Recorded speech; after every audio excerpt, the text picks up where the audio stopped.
à toutes les divinités de la nature, dévas, elfes, fées, dragons, licornes, sages, enchanteurs, que tous ces êtres soient là pour bénir ce tirage de Samhain.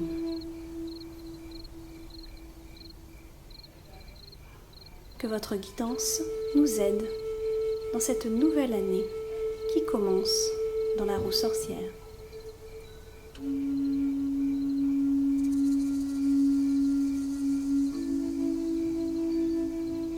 Que nos ancêtres, les druides, païens, celtes, de bonne guidance soient présents. Amen.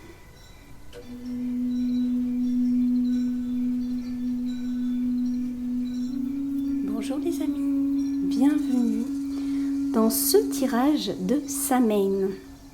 Alors je suis vraiment très ravie et très contente de faire de fêter cette nouvelle année avec mes deux oracles, dont le nouveau qui sort justement là dans un mois, donc en décembre 2019. Les précommandes vont commencer d'ailleurs bientôt. Alors, je suis super contente parce que j'ai vraiment des énergies très fortes en ce moment autour de Samhain. Alors, vous savez, je vis à Bali, donc j'ai pas pu vous mettre des citrouilles. Ou alors, il y en a, mais elles sont très grosses, elles auraient pris toute la table. Donc, j'ai pas de petite décoration citrouille. J'ai pas de feuilles mortes non plus. Donc, j'ai mis quand même une ambiance assez féerique, bien sûr, parce que, faut le rappeler, c'est quand même une fête comme toutes les fêtes de la roue de l'année d'ailleurs, la roue sorcière ou la roue dans la culture païenne. C'est aussi en lien avec des énergies très féeriques, donc des énergies des fêtes féeriques. Donc comme vous le savez, évidemment, je suis très connectée à eux. Alors, c'était d'autant plus important pour moi de faire ce tirage et de faire par la suite aussi les autres fêtes. Je rappelle que donc Samhain apporte une réduction du voile, donc c'est aussi l'occasion d'être plus facilement en connexion avec ces êtres.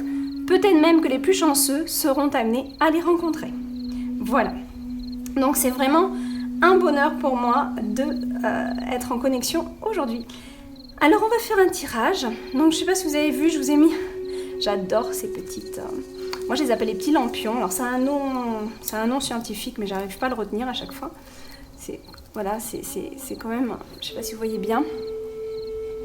Je pense que vous connaissez, mais on en trouve ici à Bali, on en trouve aussi dans les îles. Donc forcément, je pense qu'en France aussi. Des petits lampions. Et c'est un petit fruit à l'intérieur qui est qui est très riche en antioxydants. Donc un très bon fruit à manger comme ça devant la télé, plutôt que des chips. Voilà, donc c'est plein de petits lampions que j'ai mis ici, partout. J'ai même mis de la sauge, voilà, en symbole de la nature. Un champignon pour symboliser le climat un petit peu en France en ce moment. Voilà. Là on a mon petit dragon, ma petite fée qui bouquine. Et là vous voyez pas vraiment, mais en fait c'est une très belle elfe. Voilà. Elle est vraiment très jolie. On va pouvoir commencer. Donc je vais faire un tirage en direct avec cela. Et au préalable, j'ai tiré déjà... Donc en fait, je voulais en tirer qu'une, mais comme vous le savez, c'est les cartes qui décident, c'est pas moi. Donc il y a 2 cartes qui sont tombées pour l'oracle des dragons et 2 cartes qui sont tombées pour magie de la terre. Donc magie de la terre. Et l'oracle des dragons, je ne sais pas où j'ai mis le là. Le boîtier, voilà. Donc je suis très proche aussi de nos amis les dragons. Donc ça, je les regarderai à la fin. Regardons. Maintenant, alors je suis désolée si vous voyez un peu du noir sur mes doigts, c'est parce que j'ai repris un peu les illustrations et j'ai pas eu le temps de me frotter les mains avant la vidéo. Donc voilà. On demande s'il vous plaît la meilleure guidance qui soit pour cette grande période qui tourne, qui finit pour débuter un nouveau cycle dans la roue de l'année. Ah, oh regardez, maison, j'adore cette photo. Oh, c'est très symbolique, on va aller regarder ça. Et puis, je vais aussi donc, Guidance de l'univers féerique, s'il vous plaît. Ouf. D'accord. Ok. Donc là, on a vraiment le besoin de faire une pause pendant cette période, ce passage. On a vraiment le besoin de se poser dans l'action, de faire une pause. Ça ne veut pas dire de rester une semaine sans rien faire, mais au moins prenez une journée pour vous. Là, c'est vraiment, je m'occupe de moi, je me recentre avec moi-même pour savoir où est mon équilibre. Qu'est-ce que je veux pour cette nouvelle année qui débute après Samhain? C'est ça qui est important. Qu'est-ce que je veux? Faites un petit planning. Avec cette carte-là, c'est vraiment je stoppe, je regarde. Je regarde ce qui se passe autour de moi et je regarde à l'intérieur de moi. C'est pas plus mal qu'on ait cette carte parce qu'en fait, c'est vraiment un bilan. Et en effet, on arrive à la fin de cette année, hein, du cycle païen, de l'année païenne. Et c'est vraiment l'occasion de faire un bilan sur soi, sur ce qu'on a envie, sur ce qu'on ne veut plus, sur ce qu'on veut changer en soi aussi. Et non pas chez les autres, bien sûr, mais en soi. Pour matérialiser des choses qui nous conviennent, qui résonnent avec nous. Voilà. La maison, c'est vraiment la symbolique de l'intérieur. La maison ici, elle va symboliser votre intérieur. C'est pour ça que entre cette carte et cette carte, on a vraiment pour Samhain le besoin de revenir à soi. Ça va être très important pour vous, ce passage de fin octobre à début novembre. Revenez à vous, s'il vous plaît, et faites un bilan. Et congratulez-vous, alors félicitez-vous des progrès que vous avez faits ces derniers mois ou cette année qui vient de s'écouler. S'il vous plaît, ne soyez pas trop dur envers vous-même. C'est vrai que quand on est dans un chemin spirituel, on a tendance à devenir dur envers soi-même. Et très exigeant. Trop exigeant. On fait du mieux qu'on peut, d'accord? Bien sûr, c'est important de se corriger. C'est important de pointer du doigt là où ça ne va pas. Mais, s'il vous plaît, ne soyez pas trop dur envers vous-même. Faites une pause, faites le bilan, félicitez-vous des choses que vous avez pu réussir à avoir, à faire, à concrétiser dans votre vie, ou des tempéraments que vous aviez, que vous avez pu modifier, même si ce n'est pas encore le top. Si vous avez déjà, par exemple, vous êtes impatient, et vous avez vu que vous avez fait du progrès là-dessus, vous êtes toujours impatient, mais beaucoup moins qu'avant. Et si vous continuez votre chemin, eh ben vous allez devenir complètement patient un jour. Voilà, donc des fois on peut vouloir trop vite les choses aussi. Donc là, c'est vraiment important, ce retour à soi avec la maison, regardez à l'intérieur de soi, qu'est-ce qu'on a besoin, qu'est-ce qu'on veut changer.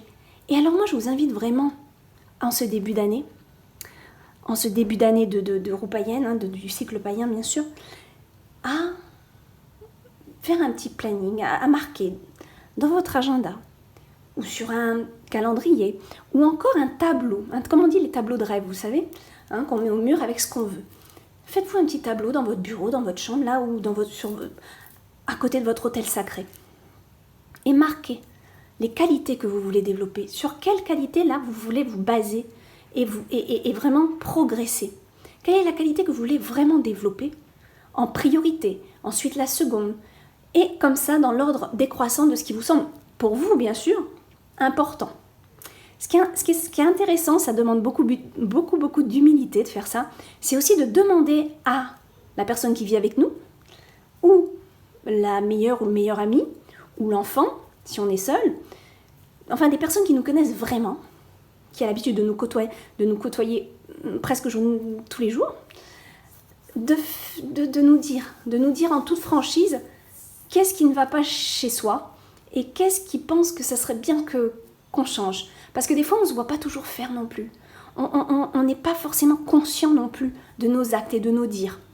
Donc là, c'est important, en cette célébration de Samhain, de se poser les bonnes questions et de poser à l'entourage proche, je le dis bien, ceux qui vous connaissent bien et qui vous côtoient tous les jours, qu'est-ce que tu veux que je change? S'il y a des choses à me reprocher, en toute honnêteté, je voudrais les marquer. Ça demande encore une fois beaucoup d'humilité, ce que je vous dis là. Mais c'est possible. Voilà, la maison, c'est aussi, je fais le tri. Je fais le tri de ce qui ne convient plus dans ma vie. Alors, autant métaphysiquement que physiquement, cette carte est très importante. Métaphysiquement, c'est votre intérieur. Donc, comment je m'alimente aussi, hein, attention. Comment j'alimente mon intérieur, l'intérieur de mon corps. Est-ce que j'en prends soin? Est-ce que je me nourris, voilà, d'aliments naturels, avec des pouvoirs riches, parce que c'est vraiment de la magie, hein, les aliments naturels, sans pesticides, bien sûr. C'est de la magie que vous mettez dans votre corps. Comment je m'alimente? Est-ce que je respecte les saisons par rapport à ça? Ou non, je vais chez... je n'ai pas le droit de dire les marques, mais chez des grands distributeurs de congélation où on va trouver des produits importés ou congelés d'une autre saison. Voilà. Est-ce que je respecte vraiment le cycle? Parce que votre corps, il va être en fonction du cycle dans lequel vous vivez. Et métaphysiquement, ça, c'est l'intérieur de votre corps. Hein. C'est l'intérieur de chez vous, hein, à l'intérieur de vous. Donc au niveau de mes pensées aussi, comment je fais, comment j'agis, qu'est-ce que je peux changer? D'accord? Au niveau de mes pensées, au niveau de mes émotions aussi. Faire un bilan. Au niveau de mon énergie, comment est-elle? Comment je peux l'améliorer? Toujours, je vais revenir à la nourriture pour ça. Hein. Un peu d'exercice physique aussi. Du yoga par exemple. Voilà. Mais c'est un peu tous ces atouts-là. Comment je concrétise les choses? Qu'est-ce que je fais dans ma vie? Comment j'avance aussi? Voilà. Et physiquement, ça va être votre maison. Oui, en effet, la symbolique de votre maison. Pardon, ça bouge un peu la caméra, non? Et ça va être la symbolique de votre maison. Donc, qu'est-ce que je fais le tri? C'est le moment, je fais le tri. Faites le tri en ce moment, c'est merveilleux. Et vous allez voir la nouvelle énergie qui va venir. Et la nouvelle énergie, elle va vraiment venir de la plante de vos pieds. Elle va s'intégrer dans votre énergie en général. Vous allez vous sentir, mais alors, péter de feu. Ça va être génial. Et moi, ce que je vous dis là, c'est vraiment pas des bêtises. Mais je sais que parmi vous, il y en a plein qui le font et qui en ressentent vraiment les bienfaits. Quand on fait un tri chez soi, on fait le ménage, on regarde la cuisine déjà. Parce que ça, on n'a pas trop l'habitude d'aller mettre le nez dans la cuisine, dans les placards. Souvent, on le fait dans nos vêtements. Hein? Dans les fonds de tiroir, parfois. Mais la cuisine, on se rend compte qu'il y a beaucoup d'outils d'électroménager qui ne servent pas. On est gourmand, on veut tous les électroménagers sortis pas possible pour simplifier la vie. Mais au final, on utilise souvent le même, voire deux. Vous me direz en commentaire si je me trompe pas. Mais franchement, je pense qu'on est tous pareils à ce niveau-là et je suis la première aussi. Donc franchement, voilà, c'est pas de la critique parce que je suis en plein dedans aussi. Et bon, moi j'ai déménagé souvent, donc ce qui fait que ça m'a obligée à faire des tris réguliers par rapport à ça. Mais encore, voilà. Il y a plein de choses qui restent dans les placards et qui ne servent pas forcément vraiment. Alors, est-ce que vous allez le garder, qui prenne la poussière dans votre placard? Ou est-ce que vous allez faire plaisir à quelqu'un? Et peut-être même le revendre en seconde main, si vous avez besoin d'argent. Faites le point, regardez partout à l'intérieur de chez vous. La chambre, la cuisine, la salle de bain, le salon, partout. Et alors, deux endroits dans une maison qui ont besoin souvent d'un grand nettoyage. Et alors ça, c'est deux endroits qui sont libérateurs au possible, mais vraiment, hein. On peut même en rajouter un troisième, mais les deux auxquels je pensais au premier, c'est le grenier et le garage. Voilà. Beaucoup de gens entassent énormément dans le grenier et le garage, c'est une catastrophe. Alors, je ne sais pas si vous le faites, mais en tout cas, ces gens-là ne se rendent pas compte des énergies qui s'amassent à l'intérieur d'eux. Parce que tout est connecté. Votre maison, c'est votre âme aussi. Tout s'interconnecte. Il n'y a pas que ce qu'on voit qui existe. On le sait maintenant de plus en plus. Les énergies de la maison, c'est pareil. Ça s'interconnecte avec nous. Surtout notre maison. Où on vit, où on y met notre énergie tous les jours, toutes les nuits. Pendant des années. C'est super important. Et il y a plein de gens qui amassent dans le garage. Il n'en peut plus, le garage, on ne peut plus rentrer la voiture. Et puis des fois, c'est le grenier. Le grenier, c'est le ramassis de poussière. On n'ose même plus y mettre les pieds, tellement c'est déprimant. On n'y ose même plus chercher quelque chose, tellement c'est poussiéreux et crade. Souvent, hein.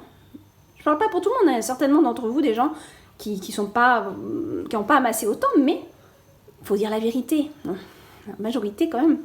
Voilà, bon, moi j'ai pas de grenier, donc ça va, j'ai pas de garage non plus, mais c'est vrai que... Moi, j'ai vu chez des gens, quoi, c'est tout. Puis même mon père, quand il est décédé, j'ai dû faire un nettoyage. Ça a été quelque chose, quoi. Il y a beaucoup de choses qui s'amassent. Et le troisième que je voulais dire, c'était le cellier. Mais souvent, le cellier remplace le grenier. ou le garage. Mais bon, il remplace souvent le grenier. Le cellier aussi. Et vous allez voir que vous allez pouvoir faire plaisir aux gens. On arrive dans la saison fraîche, enfin pas saison fraîche, même l'hiver. L'hiver, il y a des gens qui ont besoin souvent de choses. Les vieilles couettes, les vieux plaids, vous voulez les changer, vous avez besoin d'une nouvelle énergie chez vous, achetez-vous un nouveau plaid qui va vous redonner un petit boost d'humeur. Et l'ancien, donnez-le à un SDF qui est dehors. D'accord ? Voilà, faites le tri, faites plaisir aux gens autour de vous. Ou alors, si vous avez besoin d'argent, faites comment on appelle ça ? Un vide-grenier du dimanche. Faites-le. Ça va vous libérer, je vous le dis tout de suite. Avec ces deux cartes-là, c'était très important que je vous le dise. Faites une pause, regardez en vous ce qui a changé. Voilà. Maintenant, on va regarder les deux cartes. C'est vraiment très puissant ce que je reçois là. J'aimerais, très franchement, je serais partie pour parler pendant 1 heure, je crois. Mais bon, je voudrais pas que cette vidéo soit trop longue et que je me répète. Mais faites un point s'il vous plaît. Prenez votre agenda, regardez. Faites des dessins aussi s'il vous plaît, avec cette carte. Contemplez la nature et reproduisez-la. Vous n'êtes pas doué. Je vous entends déjà. Vous êtes en train de me dire « Ah non, mais alors moi, le dessin, c'est juste pas possible. » C'est faux. Oui, c'est faux. Parce que n'importe quel dessin est beau, du moment qu'il est fait avec le cœur. On ne vous demande pas de devenir un artiste qui va publier son art ou un artiste célèbre. On s'en fout. Faites-le pour vous-même. D'ailleurs, beaucoup de gens le font dans les bullet journal, les agendas qu'on customise soi-même. Et beaucoup de gens, en faisant ça, se rendent compte que « Ah, c'est pas mal ce que je fais !» Écoutez-moi, parce que là, vraiment, je sais de quoi je parle. Faites-le avec. Sortez un petit peu de vous, votre créativité. Voilà. Qu'est-ce qu'on regarde en premier ? Je crois que c'est le dragon. Oui, le dragon en premier. Alors, qu'est-ce qu'on a là ? On a la peur. Il y a des peurs qui peuvent émerger en ce soir de Samhain ou d'Halloween aussi. Voilà. Eh bien, Halloween, c'est pas non plus une surprise parce que... Alors, bon, il y en a beaucoup qui adorent Halloween. Moi, ce que je regrette un petit peu, c'est cet excès de masques d'horreur qu'on peut trouver dans la rue, alors qu'il y a des petits de 3 ans, 2 ans, 4 ans, 5 ans, 6 ans, bref, des enfants qui voient ça. Il y a un pourcentage, il y a des études qui ont été faites, il y a un pourcentage énorme d'enfants qui font des terreurs nocturnes ou des cauchemars suite à Halloween quand même. Donc Halloween, voilà, ça a été un petit peu... Malheureusement, c'est une fête sacrée à la base, qui donc en lien avec Samhain, mais qui est devenue un peu, comme tout ce qui est un peu américanisé, c'est amplifié, quoi. Et là, on est un peu amplifié dans l'horreur. Moi, je suis un peu... Voilà. Moi, je ne sors pas mon enfant regarder des films d'horreur vivants quand il n'est pas en âge de comprendre ce qui se passe derrière. Même des fois, on croit qu'ils sont en âge de comprendre, mais il faut quand même être logique. Un enfant de 4-5 ans... Même 6 ans, 7 ans, c'est perturbateur. Donc, je ne sais plus pourquoi. Oui, voilà, donc quand on a des peurs, c'est normal parce que Halloween va faire... Les gens souvent se déguisent aussi avec beaucoup de sang, etc. Donc ça peut faire ressortir des mémoires qui sont en lien avec le sang.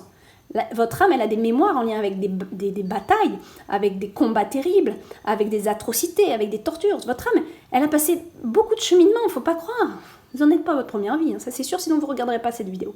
Vous ne serez pas attiré à regarder cette vidéo du tout. Vous ne serez pas du tout spirituel d'ailleurs. Donc c'est quand on est déjà un certain nombre très, très, très élevé de vie, quand on devient déjà spirituel comme ça. Je vous incite vraiment à regarder ces mémoires qui vont se réveiller en vous, pour les comprendre, pour les travailler, et pour demander en rêve aussi de vous en dire peut-être plus sur ça. Et apprenez à analyser vos rêves aussi, c'est ce que je vous dis souvent. Apprenez à comprendre que vos rêves, ce sont des mémoires inconscientes qui émergent, qui sont pleines de symboles. C'est super intéressant à étudier. Et on a l'alimentation. Voilà. On a l'alimentation, donc vraiment l'alimentation qui nous rappelle ce que je vous ai dit, par rapport à comment vous nourrissez votre intérieur, l'intérieur de votre corps. Donc là, il y a vraiment un double rappel comme quoi c'est vraiment important. Elle est vraiment belle, cette image. Moi, j'aime beaucoup ce vert nature là. Donc, faites attention à votre alimentation. Faites un bilan de comment vous vous êtes nourri cette dernière année et comment vous voulez vous nourrir pour l'année qui arrive. Ensuite, on a Terre magique, on a la montagne. Waouh, ça c'est super. Et on a alors elles sont en anglais, mais le grounding, ça veut dire l'ancrage. Donc là, on vous demande de faire un petit rituel d'ancrage en cette cérémonie de Samhain. Et là, je sais qu'il y en a plein de Wiccan, druidesses et plein qui me suivent. Ça, je les vois déjà parce qu'elles ont déjà leur rituel, j'en suis sûre. Parce que le rituel d'ancrage, il est connu. Donc, ça, faites votre rituel. Faites votre rituel d'ancrage. Pour ceux qui ne savaient pas comment faire un rituel d'ancrage, je vous invite vraiment à aller faire la méditation de l'arbre disponible gratuitement sur mon site, dans la section vidéo, ou sur YouTube, dans la playlist mes créations de méditation guidée. Voilà, là j'ai fait une méditation spécialement pour ça, donc je vous invite vraiment à aller la faire. Et à la montagne, oui, alors juste pour finir, c'est qu'avec l'ancrage, c'est vraiment important pour vous de vous ancrer pendant ce changement, pendant ce basculement de jour de Samhain. Ancrez-vous, ok? Et demandez à recevoir un signe, une image en méditation de quelque chose que vous voulez comprendre ou de quelque chose qu'on veut vous... Si vous avez une demande, avez-vous quelque chose à me montrer? Mon guide ou peu importe qui vous appelez. Profitez, cet ancrage, il va être important pour vous pour démarrer une nouvelle année. La montagne, c'est super. La montagne, c'est tout le symbole de l'élévation. Là, pour vous, vous avez l'opportunité, la faculté de vous élever. D'accord? Symbole de la montagne, c'est l'élévation. Elle est un petit peu enneigée. Il pourrait y avoir aussi des froideurs émotionnelles qu'on a besoin de dégeler. Donc, allez aussi à l'intérieur de vos émotions, regardez ce qui a besoin d'être transformé. Mais en tout cas, pour sûr, c'est le moment de s'élever pour vous. C'est le bon moment. Je pense que l'année qui va entrer là, dans laquelle, d'ailleurs je le sens déjà moi personnellement, et je sais que je ne suis pas la seule, beaucoup d'énergie vont vous arriver. Beaucoup. Beaucoup de questionnements aussi. Vous allez vouloir lire plein de livres. Attention, faites le tri. Et même si vous lisez un livre qui n'est pas forcément bon, faites-le, lisez. Mais gardez votre propre discernement et comment votre cœur agit par rapport à ça. D'accord? Lisez, faites-vous du bien. Après, vous ferez le tri. D'accord? Mais vous allez avoir... avec ça, là, vous allez avoir envie de vous évoluer spirituellement, mais ça va être quelque chose de très fort. Je suis très, très, très contente. Ce tirage, il est magnifique, voilà. De toute façon, l'ambiance que j'y ai mis, la consécration, j'ai senti des énergies très, très puissantes. Voilà, donc on a quand même de très, très belles choses. Sur ce, je vous dis à bientôt dans les prochaines vidéos qui vont être enregistrées là. Donc, il y a votre tirage d'Isis du mois de novembre qui vous attend pour la première semaine de novembre. Je vais la publier. Le tirage lunaire aussi pour la pleine lune du 12 novembre. Si je ne me trompe pas, oui, c'est le 12 novembre. Le tirage du mois aussi qui arrive. Peut-être que je l'aurais posté un petit peu avant celle-là, je ne sais pas. Enfin bon, beaucoup de tirages en perspective. Voilà, je vous fais des gros bisous. De toute façon, je vous retrouve toutes les semaines comme d'habitude pour notre tirage hebdomadaire. Et un très bon Samhain. Je vous embrasse et je vous aime très, très fort. Au revoir.